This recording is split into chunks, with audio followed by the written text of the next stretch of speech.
Welcome to the Happy Spot. My name is Jack Thomas.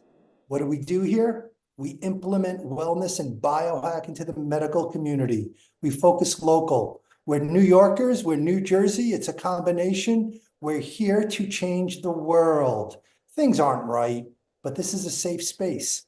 So what I've invited is a local business owner, Coach Mike Deutsch, Hands on Hoops, did a big event out in Nassau Coliseum. Mike Deutsch, if you'd like to say hi.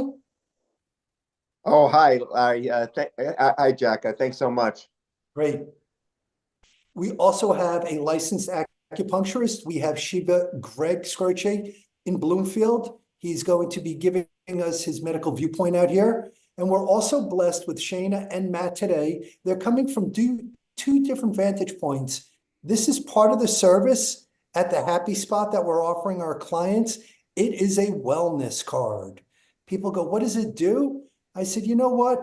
Every business that works with us, we make sure every employee has their wellness card first. When you hire that employee, wellness. What does that look like? We're going to get into that conversation today. So we have acupuncture, we have business, and we have the service providers.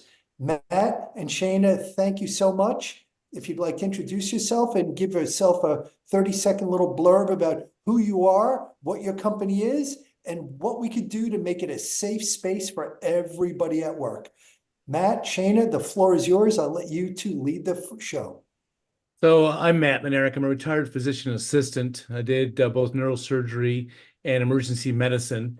And I left when I left medicine, I saw the great power of virtual medicine. And then when the pandemic hit, I focused all my efforts just toward the mental health. And that's pretty much our focus, pretty much for the workplace. The stats are just ridiculously sad that we are in a crisis situation. And I partnered up with my partner, Shauna Dunbar, who is well, Shauna, go ahead. Introduce yourself. Thank you, Matt. I'm a certified occupational health nurse, so that means I'm in the public health space. As nurses, RNs work one-on-one with people. We do that too, but mostly what we do is look for really increasing a whole population's health. So we're partnered up here to work for businesses to really create that wellness and health promotion across your company. Also making sure they're safe at work, but making sure also that they are well and advance their well-being, especially not only with physical health, but also with mental health, which is such a challenge right now. Thank you so much. And so I've been using a book in conversation. It's called Global Class, and it talks about scaling global, but focusing local. And so my appreciation in working with Matt and Shayna, I'm in New Jersey. Mike Deutsch is in New York. Greg is in New Jersey. But we have members of our group that are in Virginia, California, Colorado, and we're serving all 50 states. So I am so grateful that you have that depth, that we could stay local, but yet service all of the states.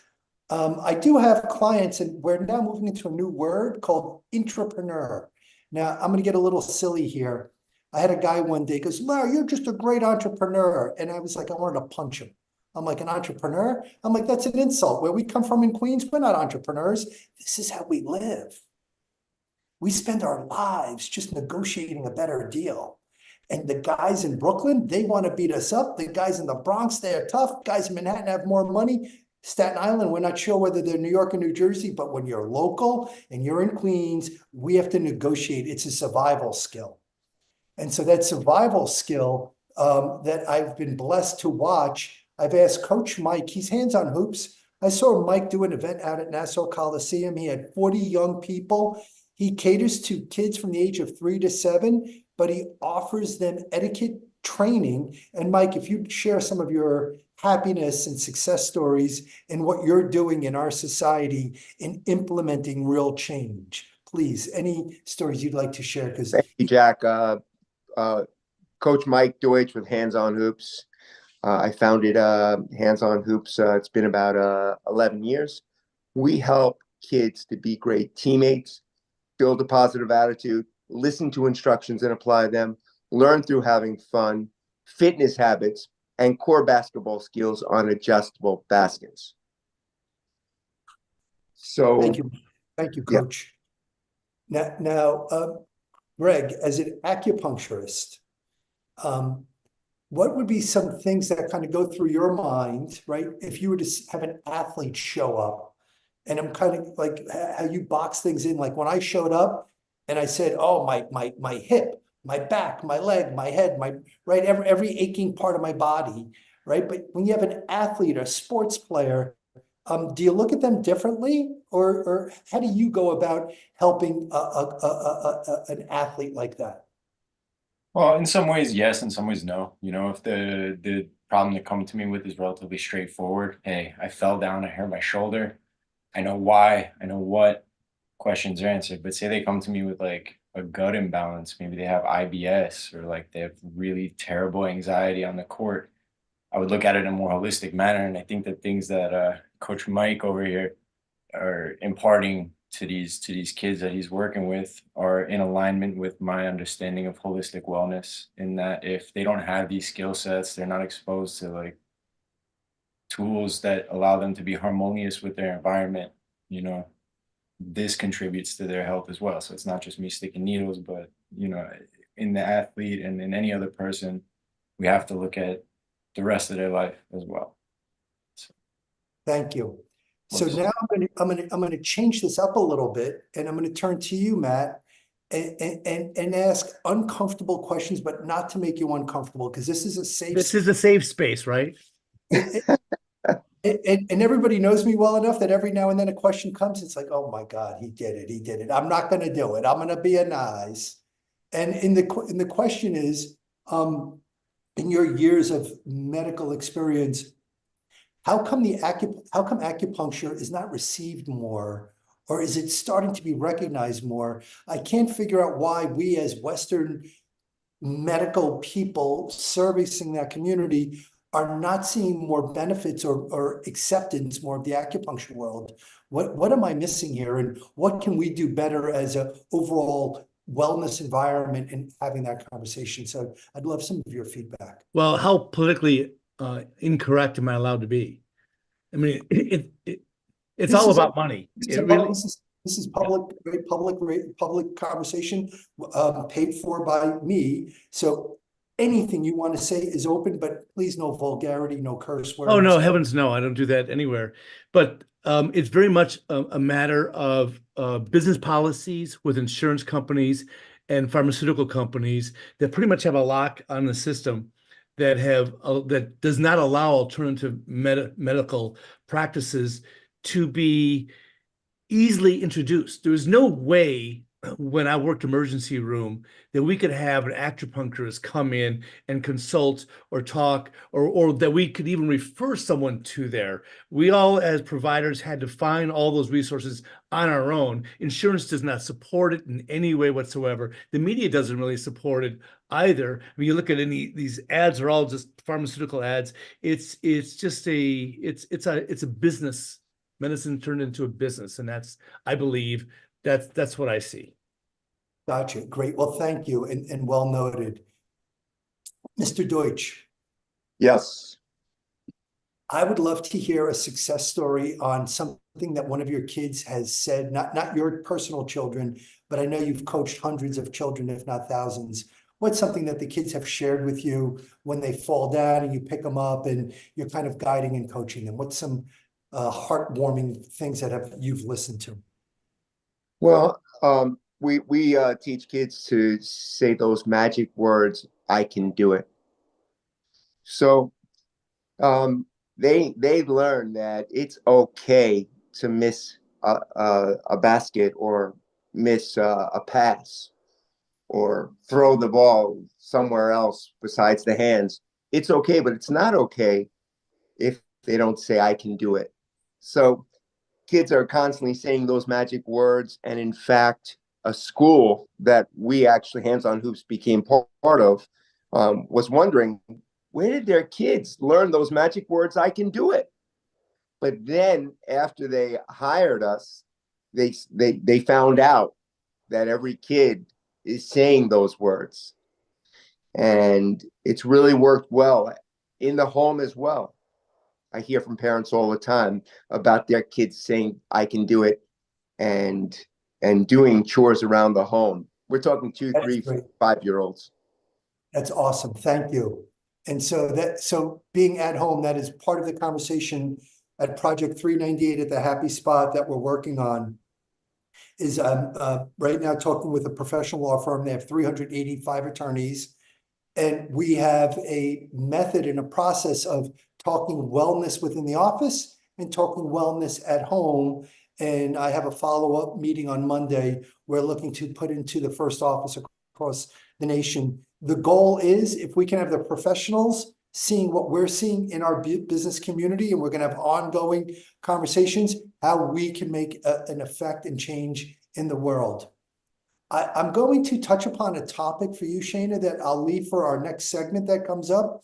I just wanted to make sure that someone reminds me out there because it comes into my mind. And it's the ISO certification and what that means in the business world, and how you are marketing and how we can candidly take advantage from an educational perspective out here so everybody can hear about this. This is TalkRadio.nyc.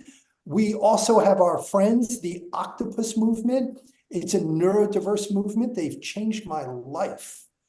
I just always thought I was that troubled kid, that kid who was in the back room. I tried to sit and pay attention. They didn't have ADHD diagnosis for us back in the day, or whatever that may be. But I am learning from my 25-year-old and my 30-year-olds of all of what their language is. And they talk about PTSD. PTSD would have been, had my father, may he rest in peace, when they were in Vietnam, they had PTSD, people in Afghan. But I am now learning from the generation of that 25 to 35-year-old, PTSD could have been the way they grew up in their life. And so in these safe spaces, right, that we create, we want to make sure that we're not just listening, but we have the ability to send them right to a health document. Because I've been a manager in a business and I own different businesses, and I listen carefully and I want to use my own experience. But the best thing that we can do is have a third party person get involved. And so making mental wellness the forefront, the first part of the conversation. Day one, you get hired, welcome in, and here's your health card. Don't worry about it. We'll talk more about it, but it's for your family and the wellness. Starting off on those early greetings, that's the intent. Matt, what is something that you're seeing in the marketplace that makes you excited, knowing where we're going here together as an overall team? You've been at this a long time. Are we just being crazy thinking we could provide mental wellness, or from your wisdom, are we on that forefront that now is the time we're going to implement change? One of the great things of the pandemic, you can always find a silver cloud from a rainstorm. But one of the great things is that people became acceptable of virtual care. And people always thought you had to go see someone face to face directly to get therapy. Studies have now shown that the care is exactly equal, whether you go face to face or not. And what we're seeing with the virtual care, because people aren't going, is that the silent sufferers are now able to have therapy because they were scared of the stigma of going to a place, or they just actually physically couldn't drive sometimes. And so I'm excited to see that nobody's falling through the cracks now. That's the opportunity. That's what I'm excited about. That's awesome. Thank you. Well, I'm going to pause here. We're going to take our break. We are at the Happy Spot. I am Jack Thomas. And when we come back, we're going to touch upon the ISO and the government rules and regulations and how we can all work nicely together for our mental wellness in our society and helping fix the world. Be right back. Thank you. Are you a conscious co-creator? Are you on a quest to raise your vibration and your consciousness? I'm Sam Leibowitz, your conscious consultant, and on my show, The Conscious Consultant Hour Awakening Humanity, we will touch upon all these topics and more. Listen live at our new time on Thursdays at 12 noon Eastern Time. That's The Conscious Consultant Hour Awakening Humanity, Thursdays 12 noon on TalkRadio.nyc. Are you a high-achieving, growth-oriented leader? Are you interested in developing your authentic leadership while creating a healthy, inclusive workplace? Hi, I'm Dr. Mira Brancu, host of The Hard Skills on TalkRadio.nyc at 5 p.m. Eastern on Tuesdays, where we discuss how leaders develop the hard skills needed to make a greater impact. We interview experts, have live coaching, and tackle these challenges. Listen to The Hard Skills on Tuesday at 5 p.m. Eastern on TalkRadio.nyc. Are you a business owner? Do you want to be a business owner? Do you work with business owners? Hi, I'm Stephen Fry, your small and medium-sized business or SMB guy, and I'm the host of the new show, Always Friday. While I love to have fun on my show, we take those Friday feelings of freedom and clarity to discuss popular topics on the minds of SMBs today. Please join me and my various special guests on Friday at 11 a.m. on TalkRadio.nyc. You're listening to Talk Radio NYC. Uplift, educate, empower.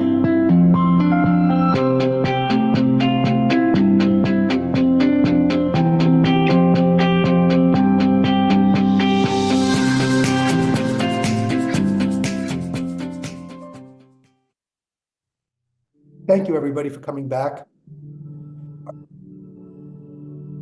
Our topic today are using different tools in the business environment. Tools that we're going to be talking about are the health advocate card. Now, we didn't have a chance to hear that music that we're having in the background, but the music that I'm using for the show is a 40 megahertz binaural beat that allows people, if they listen to this on a YouTube channel, it helps focusing in on their work. So the tools that we're using are simple, easy tools. We don't need to overthink it. We just need to believe it. And at the Happy Spot, we know we believe it because we've either experienced it ourselves personally or we're surrounded by professionals. Now, one topic that we're going to touch upon is ISO certification.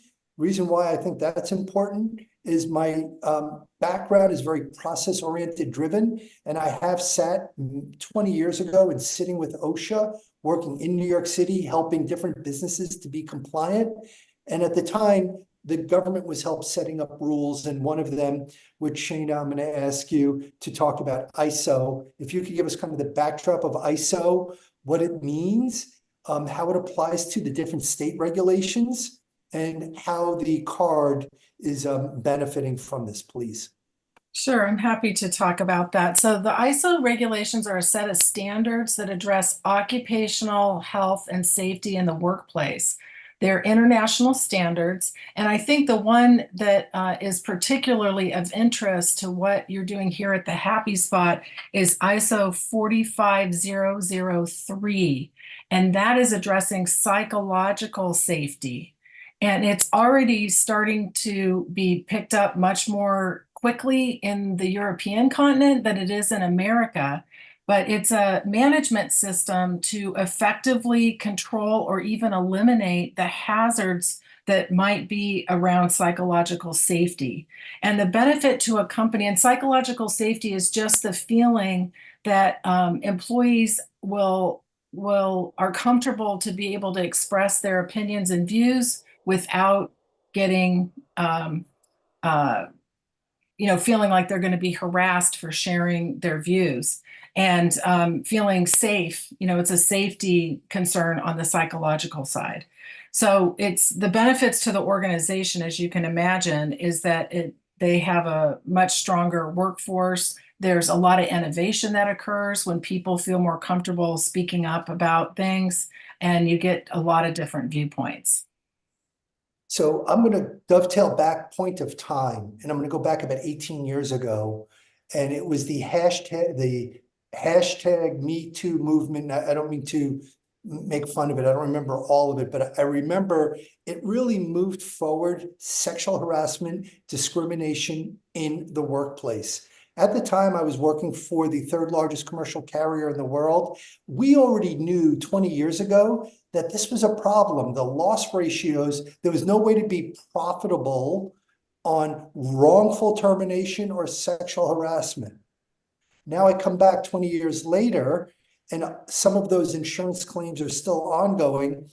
But what is happening different that ISO is now seeing of that psychoanalytical and the wellness?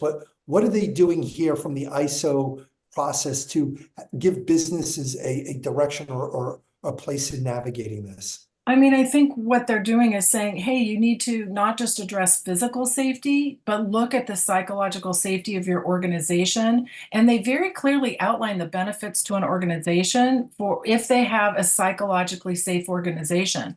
We know that, like I said, there's more innovation when, instead of kind of staying status quo, you actually start to progress and come up with better ideas. But people need to feel comfortable to be able to speak up, which is all part of what you're doing with your mental wellness. Is helping people have the tools to feel comfortable to speak up. And if we have our businesses aligned with it's okay to speak up, and you have employees that have the tools and to be able to speak up, that's where you're going to get true innovation and growth in a company. That is great. Thank you. Now, going back to the New York City and speaking of innovation, when people think of mental wellness, and if you're from the New York area, and if I say the word Bellevue, oh, that's the hospital. They take all the crazy people. And Bellevue just has that reputation. It's a great hospital in Manhattan, but it has that, oh.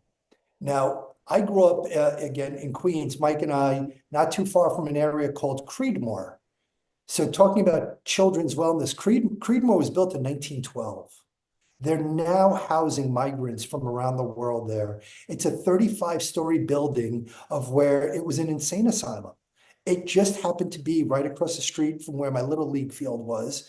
And when I was a kid growing up, when I was 8 years old, I was a horrible athlete. Not like I'm any better today. That's why I'm a yogi. But at 8 years old, our fathers would tell us if we didn't run faster in the outfield, they were going to let them out of the crazy insane asylum and get us. Now, today, would that be good mental wellness? I'm just curious. Anybody want to chime in? I see everybody kind of giggling. We're all giggling at what that silliness was then. Why can't we giggle at it today? What is the communication piece? I'm 57. I talk to 30-year-olds, 35-year-olds, and they're really smart. But sometimes there's a communication piece. Greg, you represent the younger generation. And we've had this conversation. What are some things that we as leaders in the wellness world, business world, can look for from a generational? How can we do a better job of communicating in your generation in the business environment? That's interesting. You asked me this question. I feel like I'm kind of an anomaly in this sense within my generation because I come from an immigrant family, so they have a little less of that kind of political correctness going on. But elaborate, because we're all immigrants, right? So, well, I'm first generation from Croatia. My father was born over there.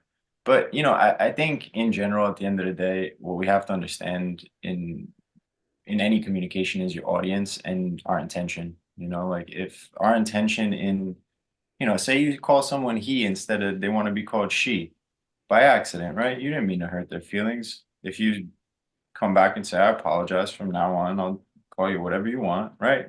No harm, no foul. So you get what I'm saying. I think we have to come from a place of understanding, or at least trying to understand. And, we just do our best. You can't always please everybody. So you just try. Thank you. Thank you.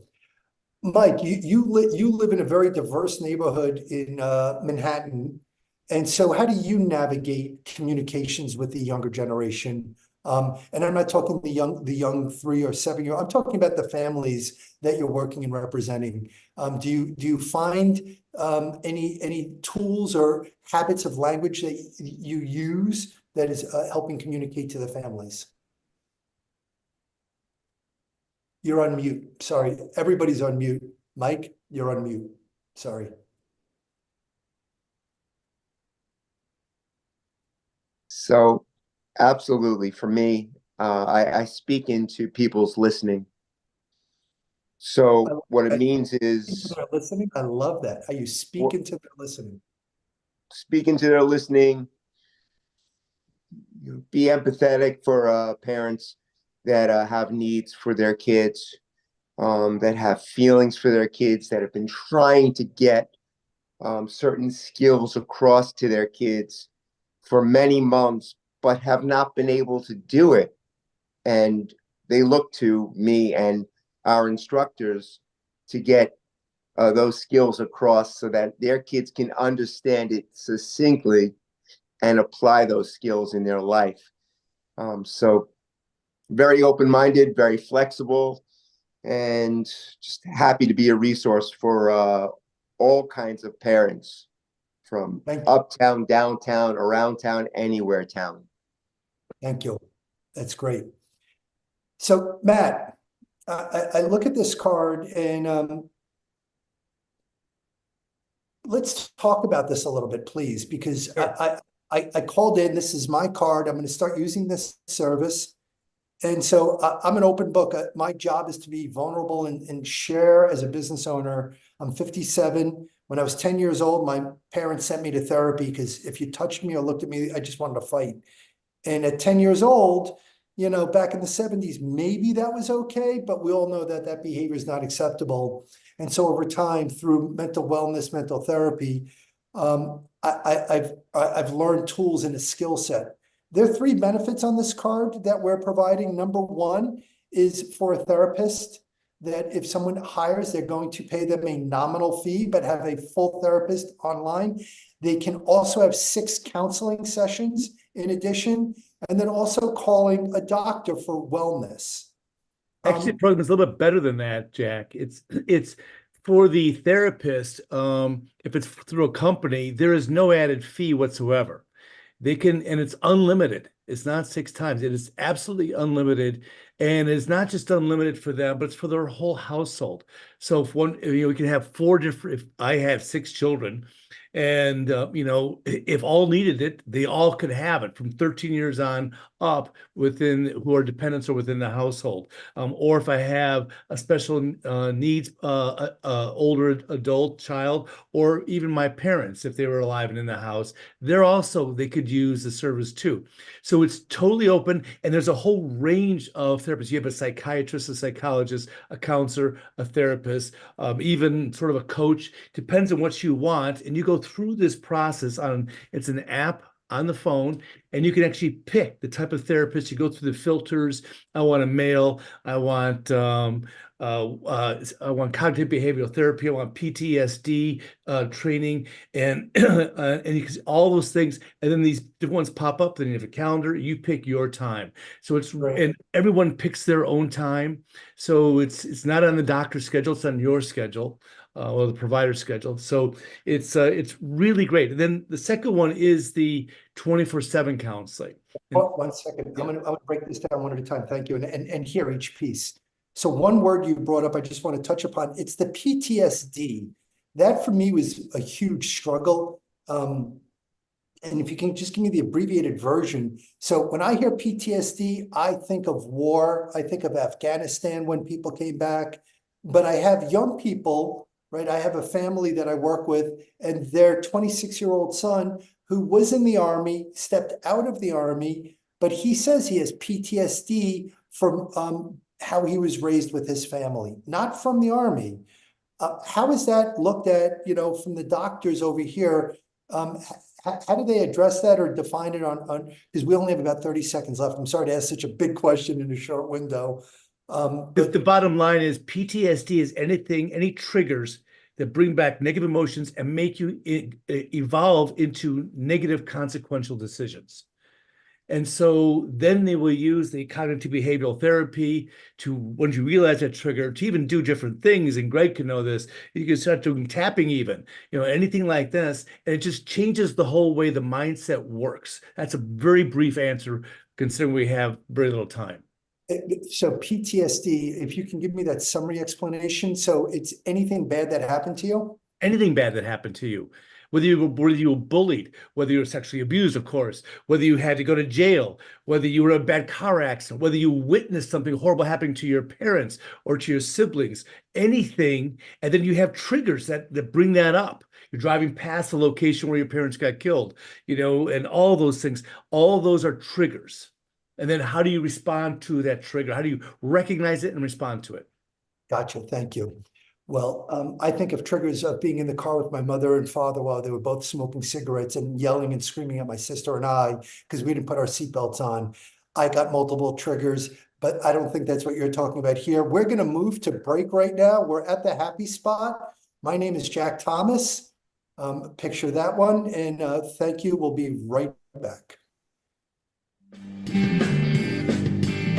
Hey everybody, it's Tommy D, the nonprofit sector connector, coming at you from my attic.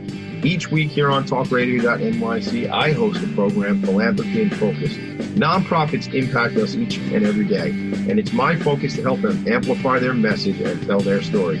Listen each week at 10 a.m. Eastern Standard Time until 11 a.m. Eastern Standard Time, right here on TalkRadio.nyc. Were you an essential worker during the pandemic?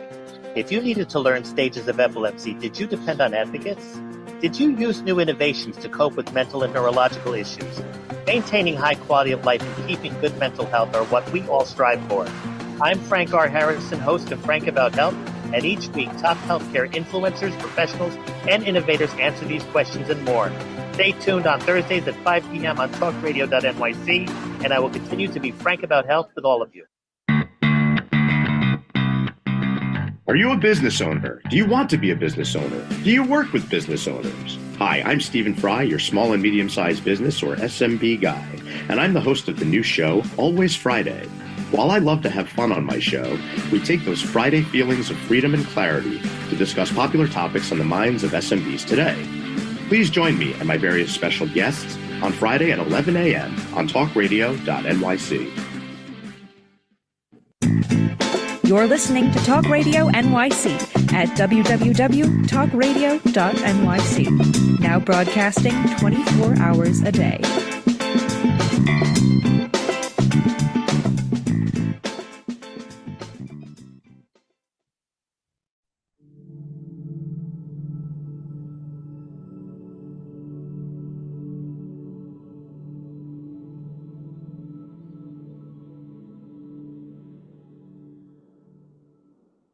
Thank you, everybody. Coming back from our break, I'm just talking with our back room. This has just been great. It's only our second show, but the back room is being motivated by the topics we're talking about and asking questions, and even being vulnerable, even saying how they've been going to therapy and how it serves them well. And I find it more and more where people are talking about it. Where are you seeing some successes? I know, Shane, I know you're in Ohio, you're servicing 50 states, but if you could share an example, right? Because this isn't just about the happy spot and our business, this is about our society. If you could share a success where you see these types of benefits that are working for scalable companies, scalable meaning 50 employees to 500 employees. Yeah, for sure. So as an occupational health nurse, I have the privilege of being in business working with those employees. And, nurses are still one of the most trusted professions that we have. And so employees often will be vulnerable and come in and share information with us. And some companies have no resources whatsoever. If they come in with a physical ailment, we usually have all kinds of places we can send them. But if they come in with a mental health issue or, something that's going on in their family, we're still seeing a lot of substance abuse. And the fact that they even came forward to bring it up as something that's going on with them, you want to have a resource for them. So, the program like RX for Mental Health has just been a game changer to make it easy for them to immediately get the help that they need when a company embraces this kind of wellness activity. So this is great. So I have a double angle question here. I was responsible for 90 automotive businesses in New Jersey, 7,000 employees, and we saw a variety of different liability lawsuits. specifically in areas where finances were being handled and people had a lot of responsibility and they were vetted and they were trusted and they were fingerprinted. And then still I had the experience of watching 7 of them steal money, 7 different individuals, one of them 7-figure. One of my favorite stories is I got a phone call from a claims adjuster saying, "Hey, Larry, can you talk to the owner? Because the IRS wants to know if he gave permission for his CFO to pay his personal taxes." So the silliness that someone would even go that far, but in that area, I'm pretty sure the CFO didn't ask the owner permission, but where can employees find help where you're seeing them find the help so they can talk to somebody at work? Because sometimes that is so private. That theft, by the way, were all outside family members that those trusted employees were stealing for those family members. So no matter what due diligence we did as business owners, you weren't really going to find those things out, that CFO's kid had a gambling problem, the CFO's kid had a drug problem, and they were going to do whatever it took to get that money to get them well. And that's what got them in trouble. If they're that leader, like where is professionals? How do we help them unpack and give them their safe space? Where do we go? Well, what we do when I help a company, I might actually do some training for the supervisors to recognize problems in the workplace that might be indicative of mental health issues, or we actually even have a class called mental health first aid that kind of goes along with physical first aid. And, some like, what do we look for signs and symptoms of somebody that might have a substance abuse problem? And then you need to find resources for them. So when I set a program up for a company, I won't even do the training unless we have resources set up, because the last thing you want to do is identify somebody has a gambling problem and it's like, "Oh, sorry, we can't help you." Elaborate on resources, because what we're trying to do is create that third-party atmosphere. Like, I know what the resources are, you know what the resources are. I go to a business owner and they're like, "I'm profitable." I'll even give a specific scenario, an analogy to Europe. So I was blessed last year. I met a fantastic woman. I'll leave her name out of this conversation, but they're a leader in Europe in over 20 countries in providing wellness in businesses. But they had statutes within Europe that they had to. We don't have that here. So what we're trying to do is marry into the insurance liability and risk and balancing that benefit. Which is a wise business decision, because health and productivity are directly related to this topic of wellness. And, first, safety of your workers, and then secondary, the wellness of your workers. In fact, young workers are looking for companies that are addressing mental health. And we need to have resources. And that's one of the reasons I partnered with Matt's company, because he has the resources, and it's virtual, it's accessible, it's, inexpensive, and it does nothing but help us as nurses with boots on the ground find those resources, or HR people, or whoever's in a leadership position. We've identified a problem. Now we have an excellent resource that we can refer somebody to. That is great. I also want to throw a plug out to Sam Leibowitz, who is my mentor and leader within this organization of New York City radio.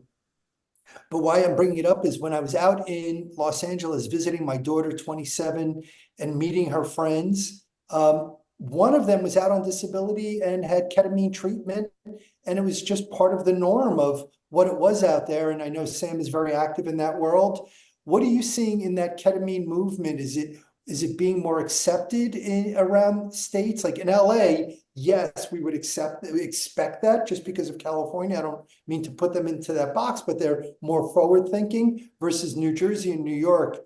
I'm not seeing that or hearing that. So are there other states around the country where we're seeing progressive movements? Well, ketamine came up in a workers' compensation discussion I had with one of my clients today. That is a possible treatment for this very specific type of work-related injury. So I think the conversation is started. It will take some time before I think it gets into our guidelines, just like we were talking about acupuncture before, where it gets into the guidelines of like, these are the things that you should be looking at as alternatives. I will tell you, some forward thinking clients, employers that I've worked with have actually set up programs for their employees where they might have some alternative therapies, where they set up their own almost, self-insured program so that they can offer some of these more, kind of non-traditional but very effective treatment modalities. So speaking of self-insured program, one of the professionals we're working with is John Capasso and Debbie Gagliotti. John is the chairman of the Self-Insurance Institute of America. And so I had the good fortune of meeting him 7 years ago and working with other professionals. And so navigating how businesses can self-insure their own risk in using this mental wellness versus my health insurance and my benefit. I have multiple access to multiple benefits, but it's on the back end where we're trying to make this on the forefront and the leadership that this is the given from the get-go. And if I can just make a quick comment, the fact that everybody's getting one of those cards is the way that you prevent people from falling through the cracks, because they have their card. They can make their appointment. They can take, it gives people empowered to actually make their own decisions. So maybe it doesn't even become a problem at the workplace, or they don't actually need to go to leadership and ask for help because they've got a way to access care, in a very affordable, accessible way. And one of the reasons why I have Coach Mike on here today is because of a resource. I got a phone call from a VP at a high-level company. Her ex-husband was, he had an episode on a subway in New York City, had a nervous breakdown, lost himself, was beaten up pretty bad by the police, was locked up and then put into a hospital. And who do you call, right? I called Ghostbusters, by the way. I'm talking to them. They got the car, Ghostbusters, right here in New Jersey. They rehabbed it. But Mike Deutsch, I just want to give a shout out. He was that Ghostbuster. He has no training, no financial, but he took that full responsibility and stepped in and called that man and spoke to him, and just to be an ear. So as a business owner, Coach Mike, that was just really awesome. Oh, thank you, Jack. I appreciate that. And it was very memorable. And a shout out to your men's club. So Mike also, I've gone to, he's 20 years at men's club, leading men. I just was at an event with him down the Jersey Shore. Freezing for a reason. We all did a polar bear plunge, raising money for Camp Sunshine.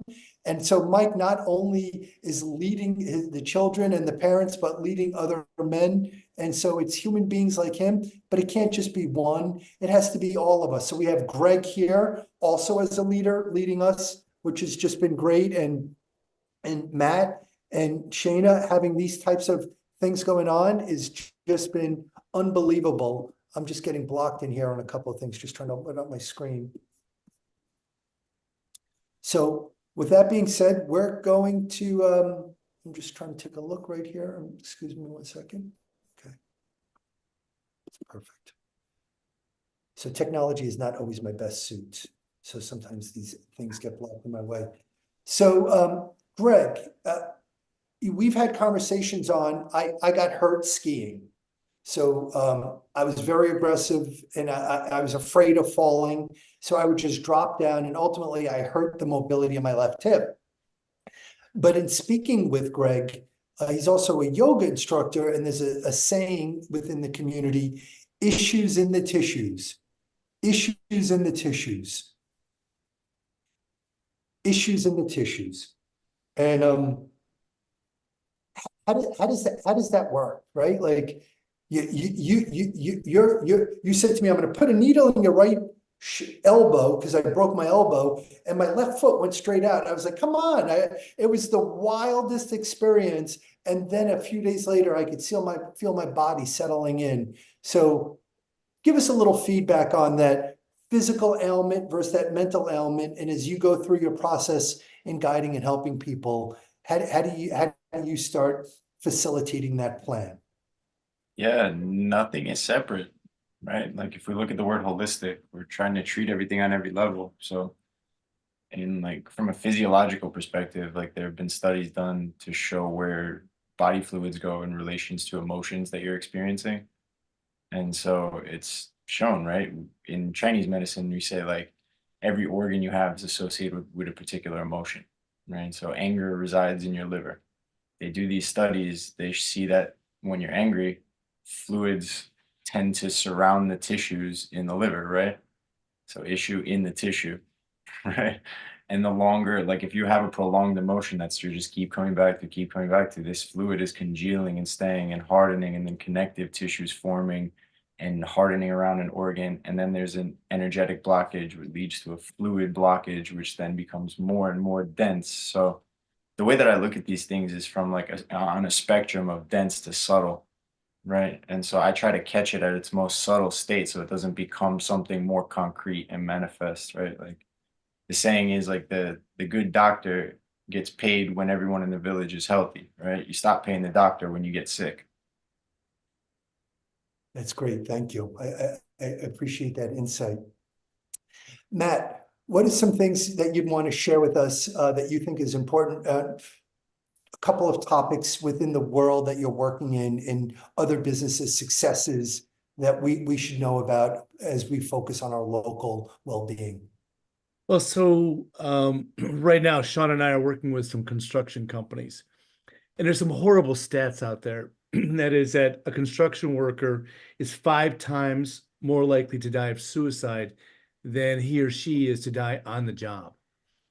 And it's Whoa. Say that again, because that's like a big number. So yeah, in the construction world, they're more likely to 5 times more likely to die of suicide than of a work injury death. and construction, right? I always picture the guys walking on an I-beam and in a very hazardous mode. And yet, Yeah, it's the second most suicide-led industry. Mining is number one. And so what also is I'm going to sad. interrupt you here. I'm sorry, because I was just noted. We're going to go to break, but we're going to pick it up right there Sure. because that's a huge number. I'm going to say, excuse me for interrupting, but we're going to go to break and we'll be right back at the happy spot. And I'm Jack Thomas. Are you a high-achieving, growth-oriented leader? Are you interested in developing your authentic leadership while creating a healthy, inclusive workplace? Hi, I'm Dr. Mira Brancu, host of The Hard Skills on TalkRadio.nyc at 5 p.m. Eastern on Tuesdays, where we discuss how leaders develop the hard skills needed to make a greater impact. We interview experts, have live coaching, and tackle these challenges. Listen to The Hard Skills on Tuesday at 5 p.m. Eastern on TalkRadio.nyc. Hey everybody, it's Tommy D, the nonprofit sector connector, coming at you from my attic. Each week here on TalkRadio.nyc, I host the program Philanthropy in Focus. Nonprofits impact us each and every day, and it's my focus to help them amplify their message and tell their story. Listen each week at 10 a.m. Eastern Standard Time until 11 a.m. Eastern Standard Time, right here on TalkRadio.nyc. Are you a conscious co-creator? Are you on a quest to raise your vibration and your consciousness? I'm Sam Leibowitz, your conscious consultant, and on my show, The Conscious Consultant Hour, Awakening Humanity, we will touch upon all these topics and more. Listen live at our new time on Thursdays at 12 noon Eastern Time. That's The Conscious Consultant Hour, Awakening Humanity, Thursdays, 12 noon on TalkRadio.nyc. You're listening to Talk Radio NYC at www.talkradio.nyc. Now broadcasting 24 hours a day.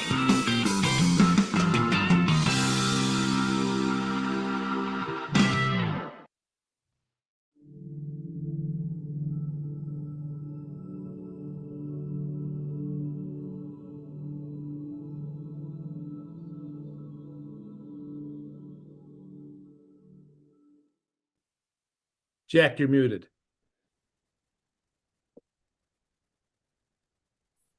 Sometimes people prefer that. Thank you. I am grateful for the sound. It's a tool. I was sharing with Greg as I've been going through my own process of my physical healing, is using these tools. I've been listening to sound at night, and I don't know what it is. I play it all night. I wake up the next morning and my body does feel different. And so the issues in the tissues, we're going to loosen them up a little bit, go work out, get some acupuncture, but it's tools. That's what we do at the Happy Spot. We don't just talk about theory, we implement theory. And then we can report back. People ask me, what degree do I have? I only got my life degree, and I got business owners that we represent, and we're willing to walk in the room and negotiate on their behalf and have proven examples from Europe, from America.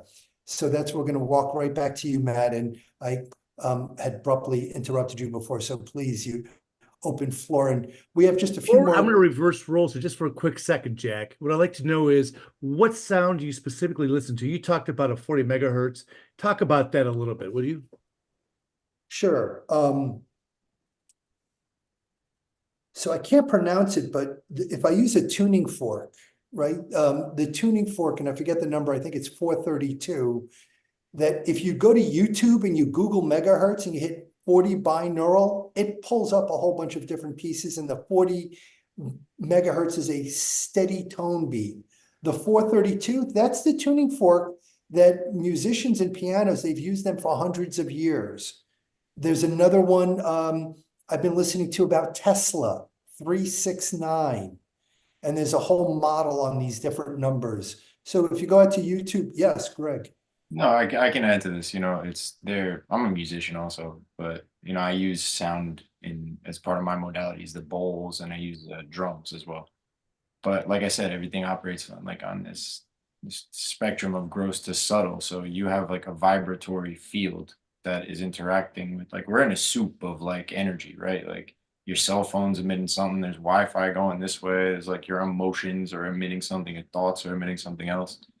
So if you apply like a very harmonic frequency, right? Something that's in harmony with like nature itself, right? 432 is in harmony with the frequency of the human DNA, right? The standard tuning is actually 440 hertz, which is a little dissonant.